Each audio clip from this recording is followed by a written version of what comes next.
छत्तीसगढ़ में धान खरीदी पर सियासत भी जारी है। सत्ता पक्ष और विपक्ष की ओर से धान खरीदी को लेकर लगातार बयानबाजी हो रही है। धान पर रमन सिंह के ट्वीट के बाद कांग्रेस ने पलटवार किया। धान खरीदी के मुद्दे पर कांग्रेस उपाध्यक्ष गिरीश देवांगन, शैलेश नितिन त्रिवेदी और आरपी सिंह ने प्रेस कॉन्फ्रेंस की। कांग्रेस ने प्रेस कॉन्फ्रेंस कर प्रदेश के सभी 28 जिलों के प्रमुख बीजेपी नेताओं और कार्यकर्ताओं के धान बेचने और प्राप्त राशि का ब्यौरा साझा किया।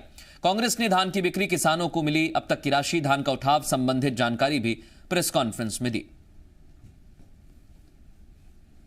केंद्र की भाजपा सरकार के किसान विरोधी काले कानूनों पर हिसाब देना चाहिए भाजपा नेताओं को, आंदोलन करने के बजाय। किसानों की आय 2022 तक दुगनी करने और स्वामीनाथन कमेटी की रिपोर्ट लागू करने की बात कही गई थी। इन वादों का हिसाब देना चाहिए भाजपा को। और सीधे रुख करेंगे, हमारी सहयोगी रजनी इस समय हमारे साथ जुड़ गई है। रजनी, अब ऐसा लग रहा है कि क्योंकि धान जो लक्ष्य था उसे पूर्ति की तरफ सरकार आगे बढ़ रही है, सरकार बार बार आंकड़े दे रही है, लेकिन विपक्ष निशाना साध रहा है। इसमें सियासत से ज्यादा और कुछ है नहीं। बिल्कुल मृदुल, और ये सियासत चलती ही रहेगी। ये आरोप प्रत्यारोप का जो दौर है ये भी चलता रहेगा। अंतहीन ये सियासत है। जैसे ही विपक्ष धान खरीदी को लेकर सवाल उठाता है, उसके ठीक बाद सरकार सूची जारी कर देती है। ये पहली बार नहीं है कि धान खरीदी को लेकर भाजपा नेताओं की सूची जारी की गई हो और ये बताया गया हो कि किस भाजपा नेता ने कितना धान बेचा है। इसके पहले भी जब पिछले बार धान खरीदी हो रही थी उस समय भी सूची जारी की गई थी, लेकिन इस बार चीजें थोड़ी सी अलग हैं। इस बार अलग इसलिए है क्योंकि एक तरफ जहां कांग्रेस केंद्र के कृषि कानून का विरोध कर रही है और ये कह रही है कि भाजपा नेताओं को कांग्रेस सरकार का साथ देना चाहिए अगर वो वाकई में किसान हितैषी हैं तो, वहीं जो छत्तीसगढ़ की भाजपा है वो बार बार ये कह रही है कि प्रदेश में धान खरीदी की व्यवस्था ठप पड़ चुकी है।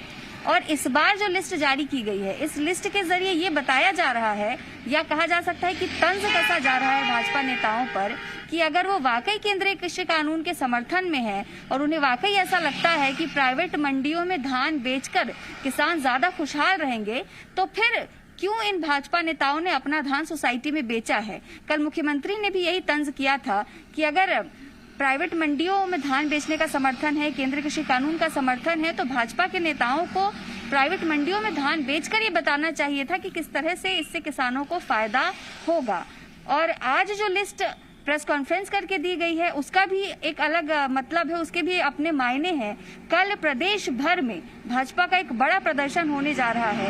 ये पूरा प्रदर्शन धान खरीदी को लेकर ही है। इस वक्त छत्तीसगढ़ में धान खरीदी चल रही है। सरकार 90 लाख मीट्रिक टन धान खरीदी का लक्ष्य लेकर चल रही थी और अब तक तकरीबन 80 लाख मीट्रिक टन से ज्यादा की धान खरीदी हो चुकी है, यानी कि लक्ष्य के बहुत करीब है सरकार। लेकिन भाजपा बार बार ये कह रही है कि आंकड़ों को ध्यान नहीं देना चाहिए, किसान परेशान है, समय पर उनसे धान नहीं लिया जा रहा है, उनका टोकन नहीं कट रहा है और जो व्यवस्थाएं हैं वो खराब हैं। जो पिछले साल धान खरीदा गया उसको ठीक तरीके से संग्रहित नहीं किया गया है, धान सड़ रहा है। तो ये तमाम विषय है जिसे लेकर कल भाजपा का बड़ा प्रदर्शन होने जा रहा है।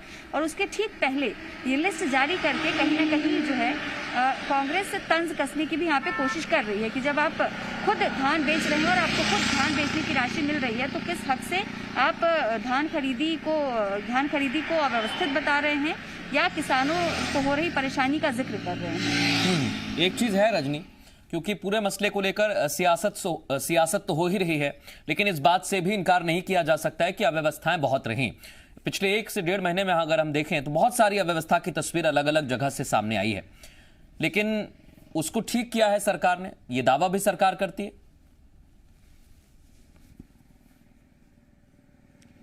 बिल्कुल मृदुल, अव्यवस्था रही इस बार। हमने खुद भी कई ऐसी खबरें दिखाई, किसानों के जरिए जो जानकारी हम तक आई तो कई तरह की अव्यवस्थाएं रही। इस बार सबसे बड़ी दिक्कत बारदाने की थी। बारदाने की कमी की वजह से धान खरीदी रुक गई थी। सरकार को भी ये कहना पड़ा कि जरूरत पड़ी तो हम दिल्ली तक जाएंगे। बाद में हालांकि कुछ व्यवस्था ठीक हुई जब मुख्यमंत्री ने प्रधानमंत्री से चर्चा की बारदाने की समस्या के साथ ही धान के उठाव की समस्या थी। और न सिर्फ इस बार धान खरीदी के उठाव की समस्या थी, बल्कि हमने भी तस्वीरें दिखाई थी कि पिछले साल जो सरकार ने धान खरीदा था वो तकरीबन 4 लाख मीट्रिक टन धान अभी भी प्रदेश के अलग अलग संग्रहण केंद्रों में पड़ा खराब हो रहा है, सड़ रहा है, और उसकी कोई सुध लेने वाला नहीं है, क्योंकि सड़े हुए धान को ना तो FCI लेना चाहेगी ना ही राइस मिलर्स लेना चाहेंगे। तो ये तमाम समस्याएं थी जो इस बार भी देखने को मिली। बिल्कुल, और मुझे लगता है कि इन्हीं समस्याओं को लेकर कल बड़ा प्रदर्शन होने वाला है, उस पर भी हमारी नजर बनी रहेगी। बहुत शुक्रिया रजनी तमाम बातचीत के लिए।